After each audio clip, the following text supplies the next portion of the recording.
they had three major policies that were going to be followed. First, Lucifer says, we have to make sure that people, humans, get to believe that Satan and his angels do not really exist. You know, Roger, that's interesting because a recent research study report that I read indicated that in a national survey, I believe it's over 75% of people do not really believe in a real tangible devil. But there is one. Oh, yeah. The next thing, the three parts policy that they had adopted there, the second one was to find a way of being able to get total control of people's minds. And that would be done by taking hypnotism out of the realm of the occult and introduce it as a new science for the benefit of mankind. They felt that by taking hypnotism out of the realm of the occult and introducing it as a new science for the benefit of mankind, they could then use people of great renown, educators, people of capacity, that would do great things, such as supposedly regress people in time to former lives that they had.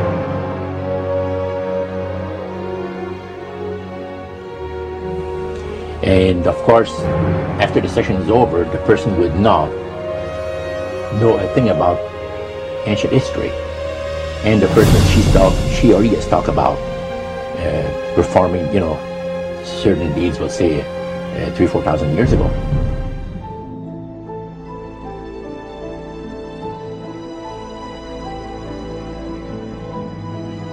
But this was their strategy. Now, what this would do for the thing is this, that it would create in the minds of the general public, solidly set in the mind of the general public, an unwavering trust in that great deception.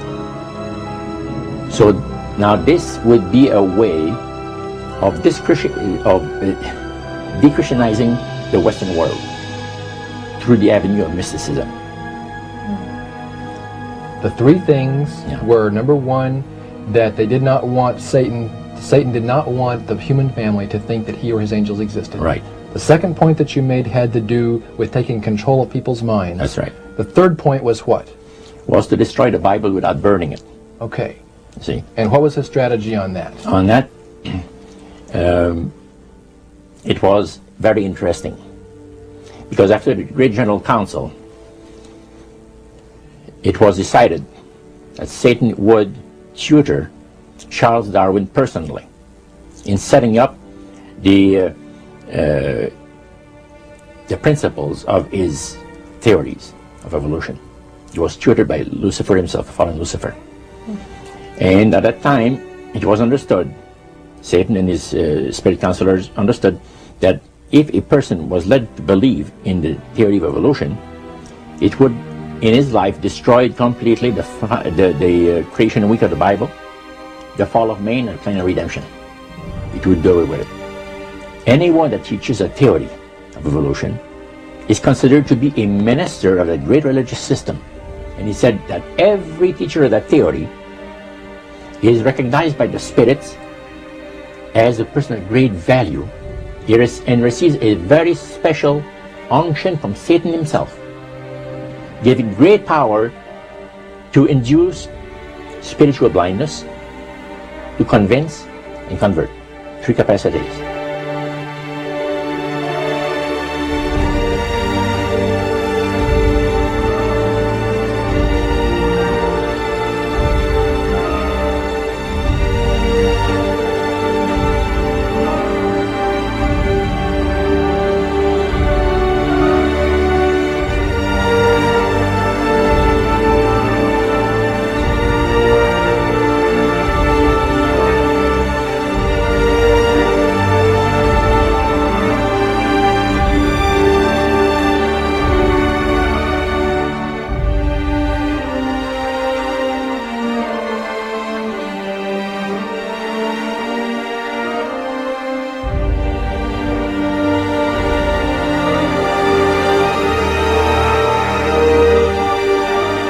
This is the grain plain, the Master's grain plain, for harvesting the nations, for harvesting the multitudes of the earth. into his cause just before the close of the great controversy between the forces of good and evil. It's going to be done in a unique manner. This grand plan is going to take people are going to eat the stuff, because it says spirits, demon spirits, will declare themselves to be inhabitants of far distant planets in the galaxies that are coming to warn the inhabitants of planet Earth of the impending destruction of the planet unless something seriously proper is done to avoid it.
Metaphor. If you think about Aladdin and his lamp, you've probably heard of that one. The genie always says one thing. Your wish is my command. You know, the universe is this great genie, and your conscious mind is Aladdin. It formulates the intention of what you choose for your life.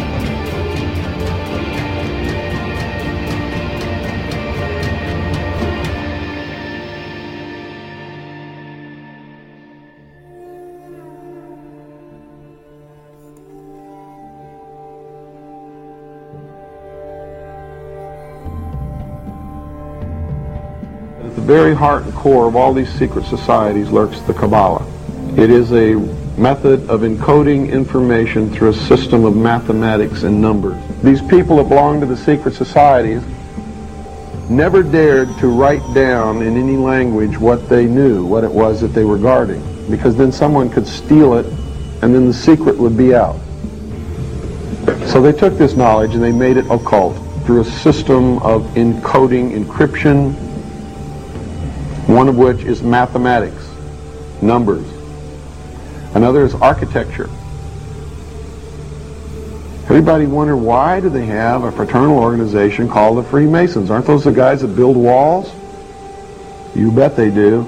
But every wall they build contains the secrets that have been kept and maintained throughout the ages, and it's encoded in the architecture and in the measurements of the buildings and in the mathematical formulas used to derive the geometry, the shape, the length and breadth and height of rooms. It's all encoded there.